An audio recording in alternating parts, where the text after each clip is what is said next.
3 John 2, ito po yung scripture text natin, 3 John 2 and Romans chapter 12, verse 2.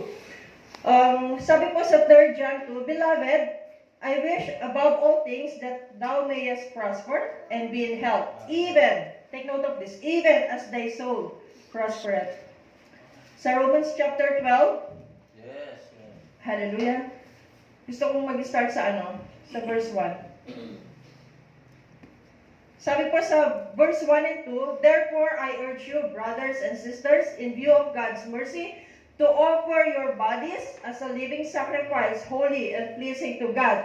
This is your true and proper worship. Verse 2, take note of this. Do not conform to the pattern of this world, but be transformed by the renewing of your mind. Then you will be able to test and approve what God's will is, His good, pleasing, and perfect will. Hallelujah. Let's go to God in prayer. Hallelujah, Jesus. Lord, we thank you, Father God, sa oras na ito, Panginoon.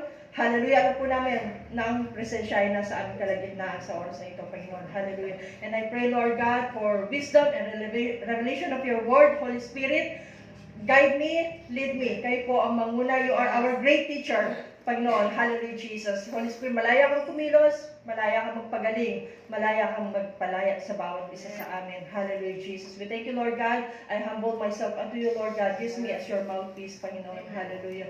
Na ma-deliver po ang iyong mga salita, Lord God, at maintindihan po ng bawat nakikinig, Lord God. Hallelujah, Jesus. I thank you and I praise you, Lord God, in Jesus' name. Amen. Hallelujah. So, yun. Ulitin ko po, Romans chapter 12, verse 2. Ulitin ko lang pong basahin. Sabi po niya, do not conform to the pattern of this world, but be transformed by the renewing of your mind. Yun po yung topic ko today, renewing of the mind. Then you will be able to test and approve what God's will is, His good, pleasing, and perfect will. Amen. Sabi niya, renew your mind. Ano ba yung ibig sabihin ng renew? May new. Renew. So, yung new, alam natin yung bago. So, yung ano yun? Renew. Alam natin na renew, yung is a prefix. Alam natin yun, di ba? Yung kapag ang word is may prefix yung Ibig sabihin, renew, ibalik mo siya, go back to the original. Repeat. Refresh. So, kapag ni-refresh mo siya, di ba, babalik siya kung saan mo siya gustong i-ano. So, yun po ang word na Yung prefix po siya. Kapag sinabi mo yung like yung repair, ibalik mo siya sa original, yung item na re-repair mo. Ganun po yung So, sabi niya, renew. Ibalik natin yung dati, nung nilalak tayo ng Diyos. Kaya sabi niya, renew your mind. Hindi niya sabihin na baguhin mo. Renew, balik mo siya sa bago, sa dati. Dati nung nilikha tayo ng Diyos. Amen? Sabi ni Apostle Paul, renew your mind. So yun nga, ibig sabihin, ibalik natin siya nung kung paano tayo nilikha ng Diyos. Amen? God created us, tayo, man, na mayroong tatlong type. 3 type being. Ano po yung tatlo na yon? Body, ito yung body natin, soul, and spirit. Yung tatlo na yon, iisang tao, ikaw yon, tatlo. Ibig sabihin, ikaw, may tatlo kang parte. Yung body, soul, and spirit. Amen. Amen? So, yung soul, yung body, yun yung mayroong 5 senses. Alam po natin yung 5 senses, di ba? So, para ma-refresh tayo, tanungin natin yung mga bata, alam nila yan. Yung 5 senses. Amen? So, yung soul naman, meron din po siya 3 parte. Yung soul natin, yung mind, yung will, and emotions. Yun po yung soul natin. So, kung tayo, may 3 tayong parte, as a human, meron din 3 parte yung soul natin. Mind, will, and emotions. Kapag po meron kayong hindi naiintindihan sa sinasabi ko, pwede po kayong magtanong. Amen? Pwede po kayong magtanong. Nandiyan po si Bishop at saka si Pastor Noel, sila po ang sasagot. Amen? Amin yan. Okay. So yun, alam natin lahat na God created us na may free will. Amen. Alam po natin yan, di ba? Lahat tayo may free will.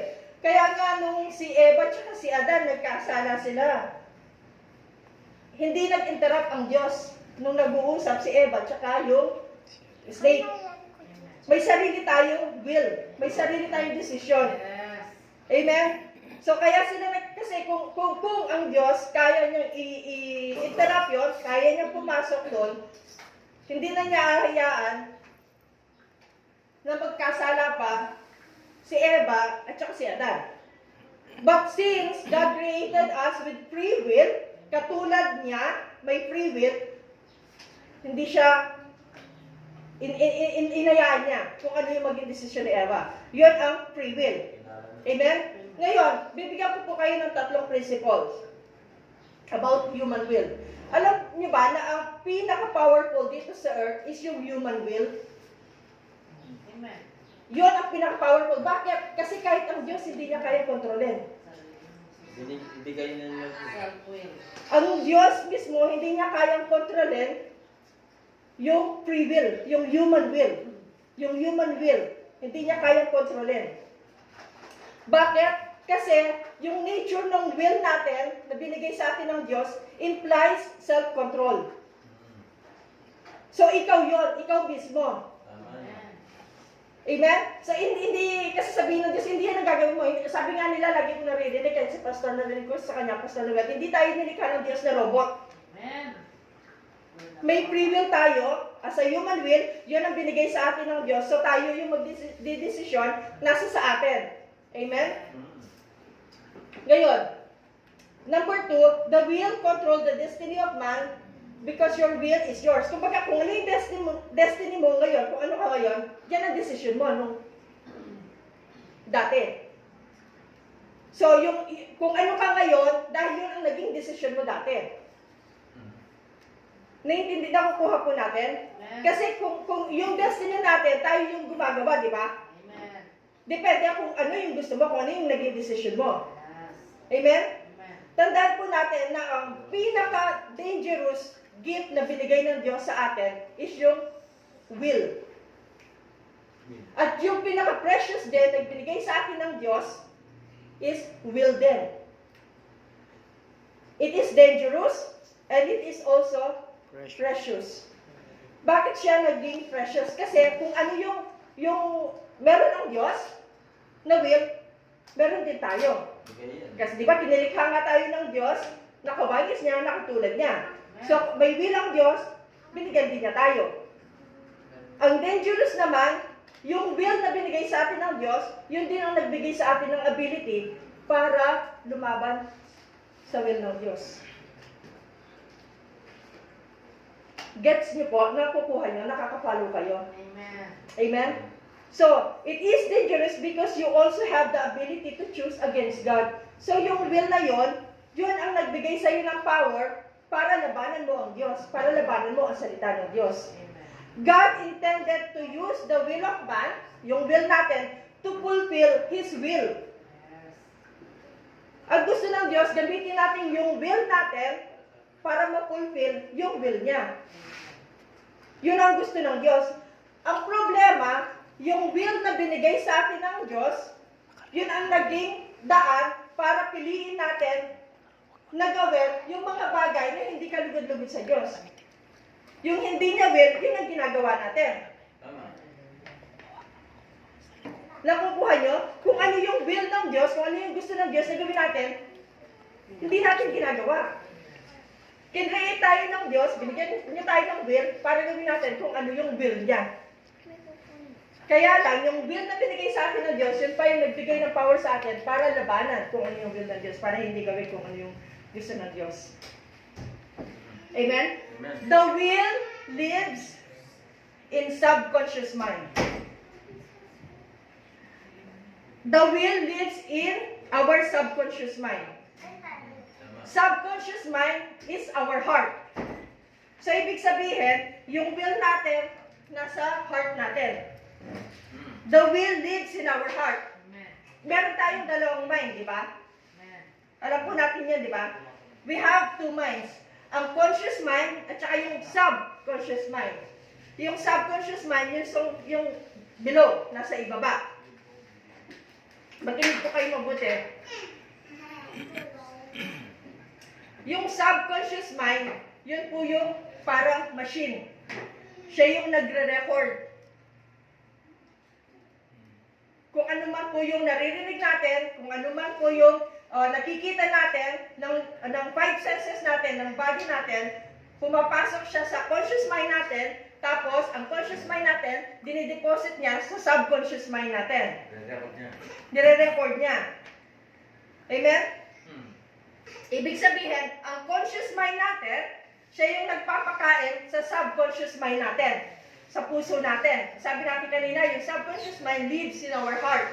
So kung ano man yung conscious mind na narinig natin, kung ano man yung pinapakain ng conscious mind natin sa heart natin, yun ang pumapasok, yun ang nare-record. Nakukuha niyo po? Amen. Kaya nga yung repetition, pag hindi siya maganda, hindi siya sa salita ng Diyos, delikado siya. Kaya nga diba sabi sa Bible, faith cometh by hearing and hearing by the word of God.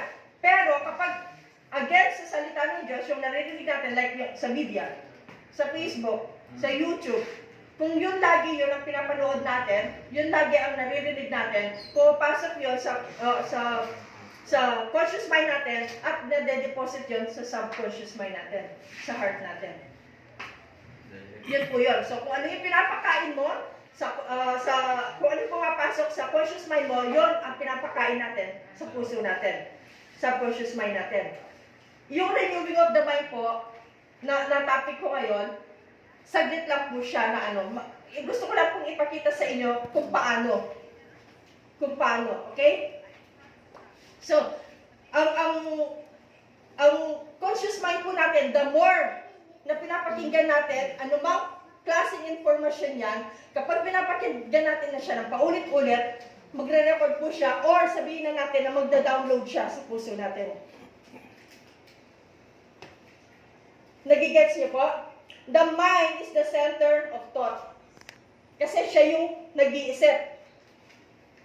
Ang sabi sa Proverbs chapter 4, verse 24, above all else, guard your heart. Ang sabi po ni King Solomon.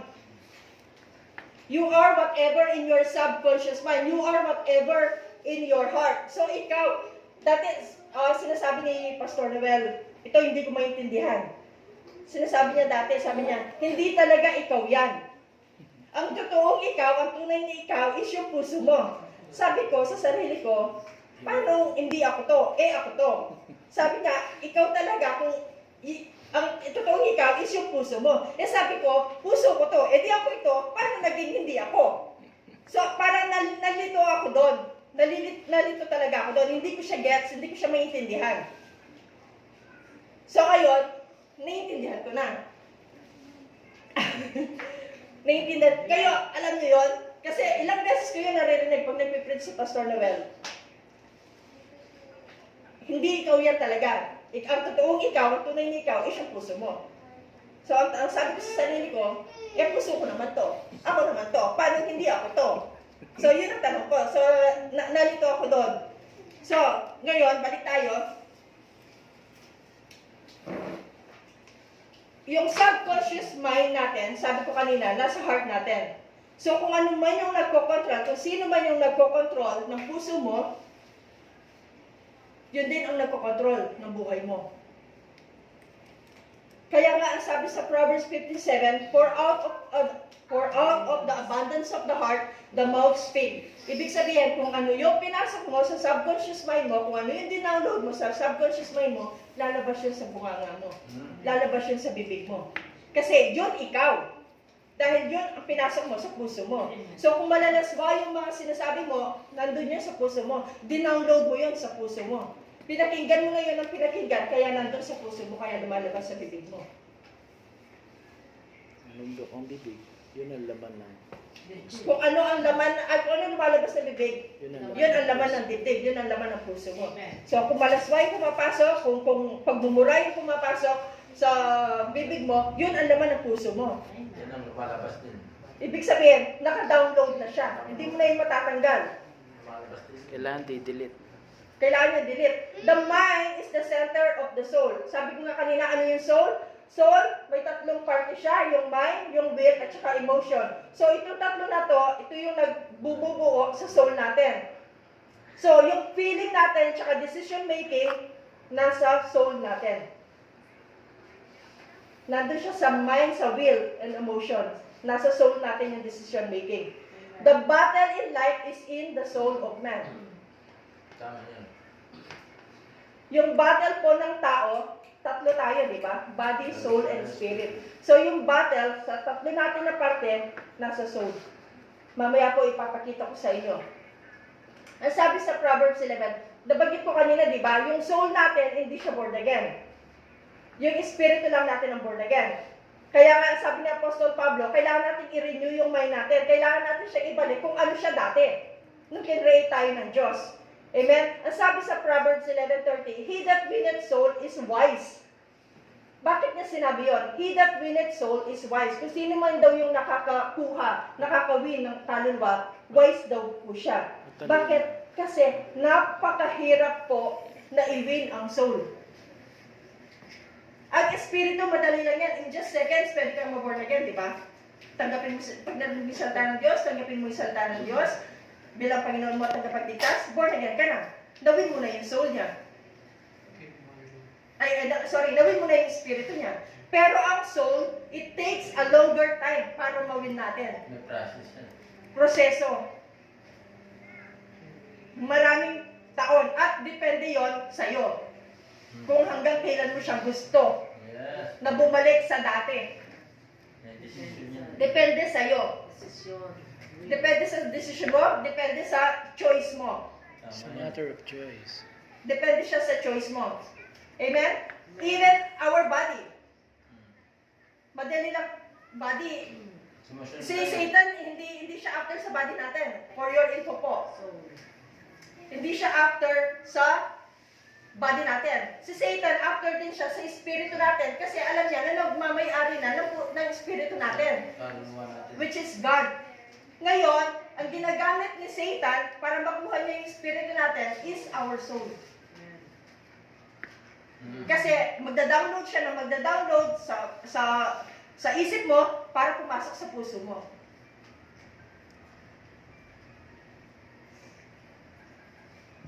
Ang soul po, siya yung mediator ng human. Tatlo tayong parte, sabi ko kanina, body, soul, and spirit. Sa tatlong ito, ang soul ang mediator natin. Siya yung namamagitan sa dalawa, sa espiritu at sa body. Kaya yung soul, ito yung pinaka-dangerous na parte ng buhay ng tao. Yung soul. Sabi ko nga, yung espiritu, hindi siya problema kasi ikaw yan eh. Sabi ni Pastor, di ba? Hindi ikaw talaga yan. Ang tunay na ikaw is yung puso mo. Ibig sabihin, ang tunay na ikaw is yung espiritu mo. Ibig sabihin, ikaw, wala kang espiritu. Kasi, espiritu ka. Na nasa loob lang ng flesh. Human. Human. Ang sabi, di ba sabi ng Diyos, let us create man, ginamit niya man. Kaya nga sabi nila, wala daw gender ang espiritu. Ang ginamit ng Diyos, let us create man in our image, in our likeness. So yun ang espiritu, yung man. Ngayon, bakit siya naging human? Ang human po, two words yun. Human. Yung man, yun yung espiritu. Yung you, ibang word po yun. Ang you is humus. Sa Greek word. Yung humus, sa English, is dirt. Ibig sabihin, ito yon yung flesh. Kaya tinawag tayong human, ibig sabihin, espiritu na nasa flesh, nasa dirt. Kaya, human. Gets niyo po? Amen. Nabanggit ko lang. Amen. Humus. So, yun po, no? Sabi ko kanina, hindi problema yung spirito natin. Kasi spirit tayo at binago na tayo ng Diyos. Kumbaga, na-born again na tayo. Amen. Espiritu mismo tayo. Bigyan ni Lord. Wala tayong espiritu dahil tayo mismo espiritu. Na nasa loob lang, nakasuot lang ng Parang jacket. Oh, parang jacket, parang suit. Itong flash na to, parang suit lang. Sinuot mo. Ito yung, kaya ang sabi nila, temple of the Holy Spirit. Itong flesh natin. Ito yung templo ng Holy Spirit. Kasi Espiritu tayo, ito yung ano natin. Templo natin. Yung flesh. Okay? So, the soul received from the senses and deposit in the flesh. Tatlo tayong parte, sabi ko, paulit-ulit ko po, kasi gusto kong makuha ninyo na yung senses, yung hearing, yung seeing, yung touching, tasting, and smelling. Nasaan po yun dun sa tatlong parte natin? Sa body, soul, and spirit. Di ba nasa body yun? Body. Nasa body yun, di ba? Yes, body. Part of the body. Kailangan ko po ng volunteer. It's the part of the body. Volunteer, tatlong tao. Si Jaira. I-demo ko lang. Jai ka dyan. Sige. Diyan, ang kawan, ang pwede. Demo ko lang. Sige na. Tsaka ikamil. Kami sa kasi. Ana Grace. Ayan. Ana Grace, kan ka? Sister Grace kayo. Kami. Si Camille. Dito ka. Sige. Dede mo lang. Saglit lang tayo, demo ko lang. Para di siya sol, tatlo yan. Sa gitna ka, harap ka kay Camille. Sorry. Ikaw, dito ka, harap ka kay Jaila. Sabi ko kanina, may tatlo tayong parte. Sa human, meron tayong parte. Body, soul, and spirit. Ito si body. Si body, meron siyang 5 senses.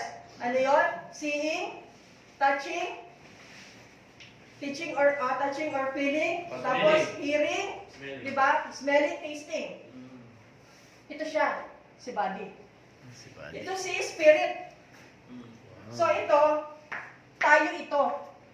Spirito. Ito yung spirit natin. Sa gitna, si Jaira, ito yung soul. Harap ka, Jaira. Si soul, meron siyang tatlong parte, di ba? Ano yon? Yung mind, will, and emotion. So si Jaira yun. Meron siyang tatlong parte. So ito isang tao to, pero may tatlong parte. Amen? Body. Ang sabi ko kanina, kung ano man yung naririnig mo na information, nakikita mo, pumapasok yon sa mind mo. So, sino yung nakakakita, sino yung nakakarinig, sino yung nakakatouch, sino yun? Si body. So, si body, kung ano man yung naririnig niya, kung ano man yung nakikita niya, ipapasa niya kay soul.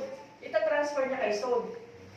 So, si soul, yung isip niya, yung conscious mind niya, syempre narinig niya, naniwala siya, naniwala siya, ipapasa niya kay spirit.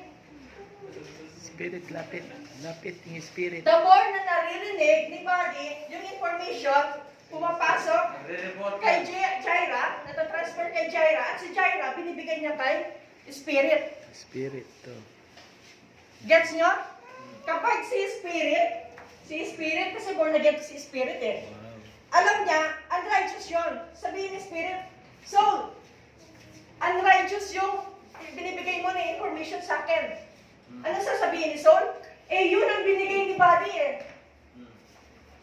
Walang makukuha si soul na hindi kinuha ni body. Manila yung katawan. Ano man ang kinukuha ni body, ano man narinig niya, tinatransfer lang niya kay soul, at si soul naman, binibigay niya kay spirit. Amen? Ngayon, papakita ko sa inyo kung bakit naging battle ito, bakit ito, powerful. Sabi ni spirit, soul, sabihin mo kay body, gumising siya ng maaga, kasi magsisimba. Sabi ni spirit kay soul. Sabi ni soul, body, gising ka na, kasi magsisimba tayo. Oras na. Ano sabi ni body? Natutulog pa si body? Soul, mas masarap matulog. Hindi mo ba na-feel? I-feel mo, mararamdaman mo masarap. Sabi ni soul, oo nga, masarap matulog. Sabi ni soul, mamaya na lang soul. Si spirit naman, uy, gising na. Sabi mo, soul, sabi mo kay body, gising na kasi mag-ano na. Praise God, nandito kayo. Late nga lang yung iba, at least nanalo si spirit. Yun. Amen? Wow, Ano ba? palakpakan natin. Bigyan kayo ng example. Praise and worship. Spirit. Soul, sabihin mo kayo spirit. Ay, soul, sabihin mo kay body, taas mo yung kamay niya. Pumalakpak siya. Kumanta siya para sa Diyos. Amen. Amen. Sinabi ni soul kay body. Sabi ni body, ayoko. Mas masarap mag-talk, mas masarap mag-cellphone, mas masarap matulog. Di ba napipil mo, soul? Mas masarap yun? Amen. Sabi ni soul, oo nga no. Sige na nga. Natalo si spirit. Ang battle natin ng isang tao, nandito kay soul. So si soul ang magdidesisyon, ano ba talaga? Ang sabi ni spirit, oh, fasting. Soul, sabihin mo sa body, fasting. Sabi ni body, masarap ang ulam, soul. Ayoko. Ayoko. Tsaka nagugutom ako, di mo ba nararamdaman, masakit yung pakiramdam ko kasi gutom ako. Kakain ako. Natalo na naman si spirit. Sinigang ang ulam. Yan ang battle. Kalgareta. Kaya kung ano yung pinapakinggan ni body, kung ano yung pinapakinggan niya, yun ang pinapasa niya kay soul, at yun ang pinapasa niya sa spirit. Kapag sinabi ni spirit na soul, sabihin kay body, unrighteous, yung information na binibigay niya sa akin, ang binibigay niya sa akin, palitan niya kung saan mo siya kumukuha ng information. Wag yun. Unrighteous yun. Pero si body, makulit si body. Kaya nga, ang sabi ng Bible, di ba? Lumakad kayo sa Espiritu para hindi kayo manaig or matukso ng laman.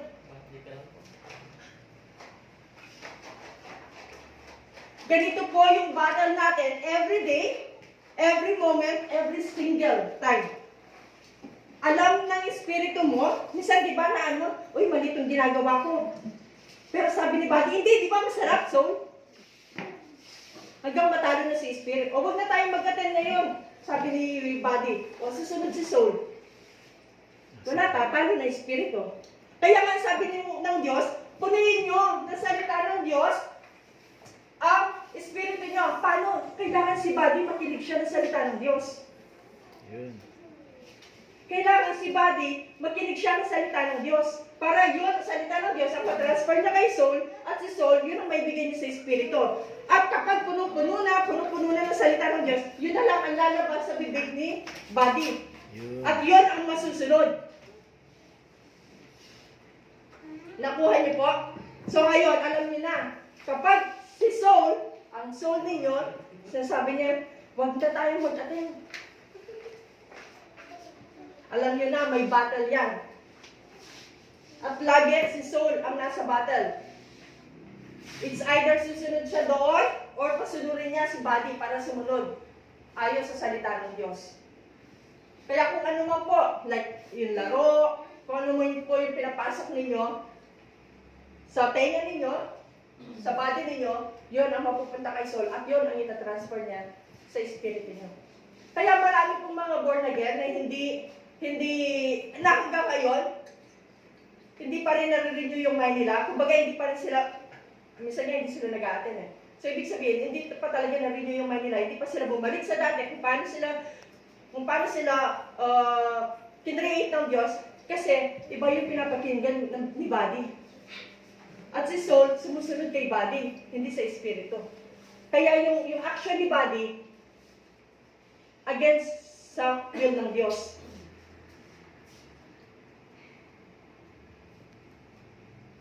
Gets niyo po?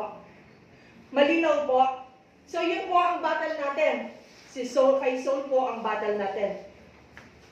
Kaya piliin po natin kung ano yung dina-download natin, kung ano yung pinapakinggan natin. Kasi mada-download po yun sa espiritu natin at yun ang lalabas at gagawin ng katawan natin.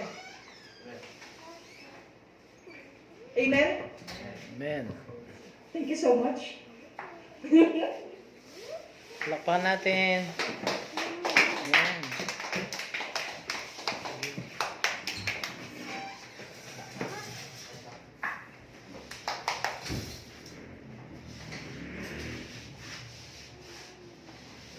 Kapag po junk ang pinapakinggan natin, basura, hindi ayon sa salita ng Diyos, ang pinapakinggan natin, ang nakikita natin, papupunta po yan, itatransfer po ng body kay soul at mapupunta sa espiritu. Hanggang ang espiritu, wala na siyang salita ng Diyos, puro junk na lang po ang nasa puso nila.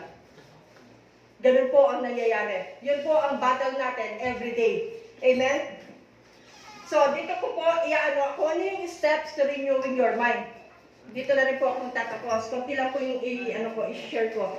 Sabi sa Proverbs chapter 4, verse 20 to 22, My son, Attend to my word. sabi niya, My son, attend to my words, consent and submit to my sayings, let them not depart from your sight, keep them in the center of your heart, for they are life Amen. to Hallelujah. those who find them, healing and health to all their flesh. Step 1, para po ma-renew yung mind natin, attend to the Word. Number 2, focus on God's Word. Let not depart from your sight, ang sabi po niya. So, focus on God's Word. Number 3, meditate the Word of God. Keep them in the center of your heart, ang sabi po niya. So, hindi po marireceive ng heart lahat ng salita ng Diyos kung hindi po mauuna si body. Kasi si body po ang magta-transfer ng information sa soul para po mapunta sa spirit natin. So, kailangan po si body, kailangan po maano yan. Sumunod yan sa espiritu, hindi sa soul. Kasi ang soul, hindi po yan born again. So, mamimili po yan. Meron po talagang battle sa soul natin. So, kailangan po, marinig niyo po yung soul natin kapag punong-puno na po ng salita ng Diyos, yung espiritu natin. Pati siya. Kung lagi niyang iniisip, meditate ang salita ng Diyos, mag-i-stack po yung salita ng Diyos sa subconscious mind natin, hanggang yun na po ang action na nakikita nila. Salita ng Diyos. Amen? Ang sabi po sa Philippians chapter 4 verse 8, whatever worthy of reverence and is honorable and seemly, whatever is just, whatever is pure, whatever is lovely and lovable, whatever is kind and winsome and gracious, if there is any virtue and excellence, if there is anything worthy of praise, think on and wait and take account of these things. Fix your minds on them. Sabi po niya, fix your mind sa mga mabubuti po. Yung kagaya ng sinabi dito sa binasa ko, whatever is just, whatever is pure, whatever is lovely, yun po, i-fix po natin yung mind natin doon sa salita ng Diyos. Amen? Ang sabi sa Romans 12 na binasa natin kanina, offer your body as a living sacrifice, holy and acceptable unto God. Kahit na born again na tayo, kung yung body natin sumusuway pa rin, kung ano yung gusto ng spirit natin, hindi po natin ma-offer yung body natin as a living sacrifice, holy and acceptable to God. Kasi yung katawan po natin, hindi pa rin siya sumusunod sa soul natin, ay sa espiritu natin. Nakuha niyo po. So, kailangan po, punuin lang po natin yung heart natin ng salita ng Diyos. Amen? Yung espiritu po natin, ang siya dapat masunod. Hindi po yung body or hindi yung soul. Dahil yung dalawa na yun, hindi yung born again, yung espiritu lang po natin ang born again. So, kailangan po, yun ang masunod sa atin. Kapag naiisip na ninyo na nagbabattle na yung mind nyo at kung ano yung susundin nyo, yung body or spirit, isipin nyo po, yung subconscious mind nyo, yung pairalin natin, kung ano man yung sinasabi ng Diyos, yun ang gawin natin. Amen po? Praise God. Amen. Yun po, thank God. Hallelujah. Mag-pray lang po ako saglit. We thank you, Jesus. Hallelujah. Lord, continue to cleanse us, Lord God. Alam po namin, hallelujah, Jesus. Alam po namin, we are not faithful, Lord God, but you are still faithful to us, Lord. Hallelujah. Continue to cleanse our heart, cleanse our mind, Lord God, because we want to offer our body as a living sacrifice, holy and acceptable unto you, Lord. Tanging sa iyo lamang, Panginoon. Hallelujah, Jesus. Continue to bless us, bless every one of us, Lord God. Hallelujah, Jesus. Hallelujah, nakasalita mo lamang, Lord God. Ang glory mo ang siya makita sa bawat isa sa amin, Panginoon. Hallelujah. We thank you. We give you all the glory. We give you all the honor, the praise, and adoration. In Jesus' name we pray. Amen.